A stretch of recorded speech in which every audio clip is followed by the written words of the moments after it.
NCP কোনো রাজনৈতিক দল না। এক কথায় এনসিপি কোনো রাজনৈতিক দল না। এনসিপি রাজনীতি বোঝার কোনো দরকার নাই। এনসিপি আসছিল দুর্নীতি করতে, তারা সক্ষম হয়েছে, তারা তাদের কাজ সেরে ফেলেছে। সুতরাং ফরগেট দ্যাম, ভুলে যান তাদেরকে, ভুলে যান। আপনারা যারা মনে করছেন যে এনসিপি একটা রাজনৈতিক দল, কিন্তু তাদের রাজনীতিটা আপনারা বুঝতে পারছেন না, তাদের জন্য। আর এনসিপি কি কখনো নিজেদেরকে একজন রাজনৈতিক দল হিসাবে, একটা রাজনৈতিক দল হিসেবে বাংলাদেশে নিজেদেরকে প্রতিষ্ঠিত করতে চেয়েছে? আদৌ চেয়েছে? তারা কি নিজেদেরকে ওইভাবে তৈরি করেছে মানসিকভাবে যে আমরা একটা রাজনৈতিক দল গঠন করবো এবং দেশের মানুষের জন্য ভালো কিছু করব? এমন চিন্তাধারা কি তাদের মধ্যে কখনো কাজ করেছে কিনা? করে নাই।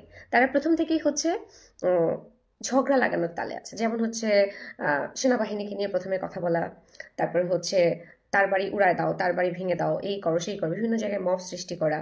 তারপরে হচ্ছে উপদেষ্টারা পালিয়ে যাবে, অমুকের ফাঁসি হবে, মানে কোর্ট কি বলবে, কেস কি হবে, কেসের মেরিট কি, রায় কি হবে, এই সমস্ত বিষয় নিয়ে তাদের কোনো মাথা ব্যথা নেই।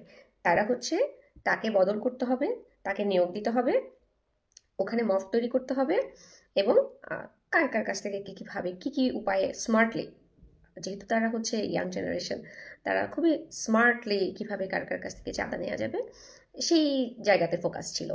তারপরে তারা হচ্ছে গোপালগঞ্জে গিয়ে কি করলো, ওইখানে দাঁড়িয়ে বললো যে শেখ মুজিবুরের কবর খোঁড়া হবে। এখন তুমি যদি ওইখানে দাঁড়িয়ে এই কথা বলো, স্বাভাবিকভাবেই মানুষ ক্ষিপ্ত হবে। ইচ্ছাকৃতভাবে কাউকে ক্ষিপ্ত করে সেখানে মফ তৈরি করে সেখানে ঝগড়া লাগিয়ে মানুষ হত্যা করা, এটা এক ধরনের ইন্ধন, হত্যা করার ইন্ধন যোগানোটাও হত্যা করার সামিল আমি মনে করি।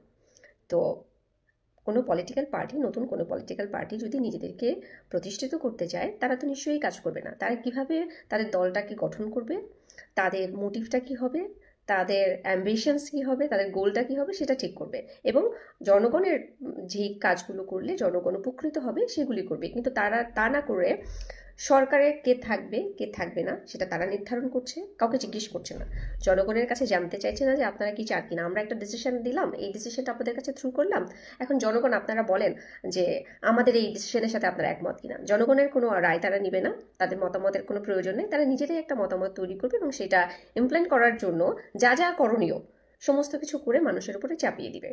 আজকে জুলাই সনদের সিগনেচার নিয়ে যে দৃশ্যটা আমরা দেখলাম, সেটা সেটা তাদের কাছ থেকে আশা করেছিলাম।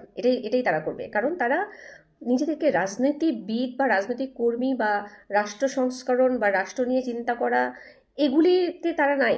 তারা আছে হয় জীবন দিব আর নয়তো সংস্কার করবো। আচ্ছা ঠিক আছে, সংস্কার, কারণ তারা কোনো রাজনীতি করতে আসে নাই, তারা হচ্ছে আসছে ক্ষমতা প্রয়োগ করতে, তারা আসছে লুটপাট করতে, তারা আসছে এই জুলাই গণঅভ্যুত্থানটাকে বেঁচে খাইতে, এবং তারা সেটাতে সক্ষম। যে কয়জনকে আপনার প্রথম সারিতে দেখতে পাচ্ছেন, প্রত্যেকের পকেট এখন গরম, প্রত্যেকে তাদের সেই ডাল ভাত খাওয়া, তাদের সেই স্লিপার পরে রাস্তায় ঘোরা, সেগুলি সব বাদ দিয়ে তারা খুব সুন্দর জীবনযাপন করছে। যে জীবনযাপন তারা স্বপ্নেও দেখেনি সেই জীবনযাপন তারা করছে, এবং তারা সেটা অ্যাচিভ করেছে, যেটা তাদের দরকার ছিল সেটা অ্যাচিভ করেছে।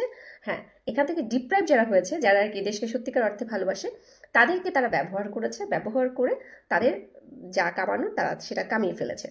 সুতরাং আমি ওই সমস্ত মানুষদেরকে বলবো যারা এনসিপিকে নিয়ে ন্যূনতম আশাবোধ রেখেছিলেন, আপনারা ভুলে যান যে এনসিপি কোনো রাজনীতির ইচ্ছা নিয়ে তারা দল প্রতিষ্ঠিত করে নাই। কারণ আপনারা দেখেন এনসিপির কিন্তু 1 বছরও হয় নাই, মানে ফেব্রুয়ারিতে তাদের 1 বছর হবে, তাদের 1 বছরও হয় না একটি দল গঠন করতে, অথচ তারা অনেক টাকার মালিক।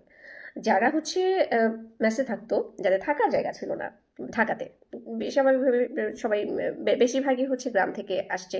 আমি সেটা অপরাধ বলছি না, কিন্তু আমি অপরাধ তখনই বলবো যে আপনার যে যোগ্যতাটা নাই, মানে আপনার যোগ্যতা আছে, আপনি আপনার মেধা দিয়ে একটা ডিসিশন দিতে পারেন, আপনার মেধা দিয়ে আপনি আলোচনা করতে পারেন, আপনার মেধা দিয়ে আপনি পথ দেখাতে পারেন, ভুল ভাল করলে সেটা ধরিয়ে দিতে পারেন, কথা বলতে পারেন। কিন্তু আপনি আপনার সেই মেধা দিয়ে আপনি মানুষের পকেট থেকে টাকা নিয়ে নিজেদের পকেটে ভরলেন, এটাকে মেধা বলে না, এটাকে দুর্নীতি বলে।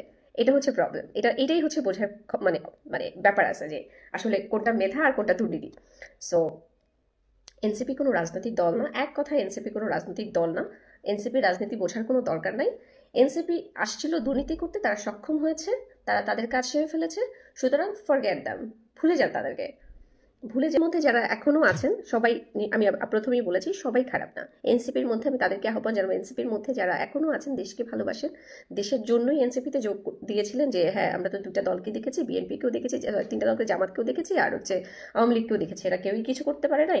নতুন একটা দল, যেমন আমি ভেবেছিলাম যে নতুন একটা দল, তারা দেশের জন্য কিছু করবে, অনেক আশা স্বপ্ন নিয়ে একটা দলে যোগদান করা, এরকম চিন্তা যারা করেছিলেন তারা, আপনারা তাদেরকে সালাম জানিয়ে দূরে চলে যান এবং দেশের জন্য অন্যভাবে চিন্তা করেন। তাদের সাথে যুক্ত হয়ে চিন্তা করলে এই যে মব হবে, এরে মারবে তারে মারবে, প্রতিদিন ফেসবুকে ব্লাড চাইবে, ব্লাড ডোনেট করতে, কয়দিন পরে দেখা যাবে ফেসবুকে যে আপনারা ব্লাড চাইছেন, ব্লাডও দিবে না সাধারণ জনগণ।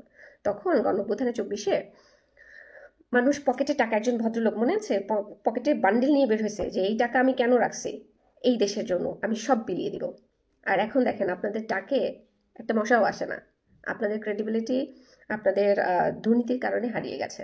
শুধু আপনাদের না, আমরা যারা অংশগ্রহণ করেছি আমাদেরও নাক কেটে দিয়েছেন। সুতরাং এনসিপিকে বেস্ট অফ লাক ফর দুর্নীতির জন্য। তারা দুর্নীতিগ্রস্ত একটা দল, যদিও এটা রাজনৈতিক দল না, এটা কোনোভাবে একটা রাজনৈতিক দল না, এটা জাস্ট বাংলা মোটর কেন্দ্রিক একটা আড্ডাখানা, কিছু টাকা কামানোর জায়গা, এটা একটা বেসিক্যালি টাকা কামানোর জন্য একটা প্রতিষ্ঠান। যারা হচ্ছেন ইন্টেলিজেন্ট তারা খুব ভালো জানেন এবং ইনভেস্টিগেশন করলে আরও ভালো ভালো তথ্য পাবেন। আমি জাস্ট বললাম।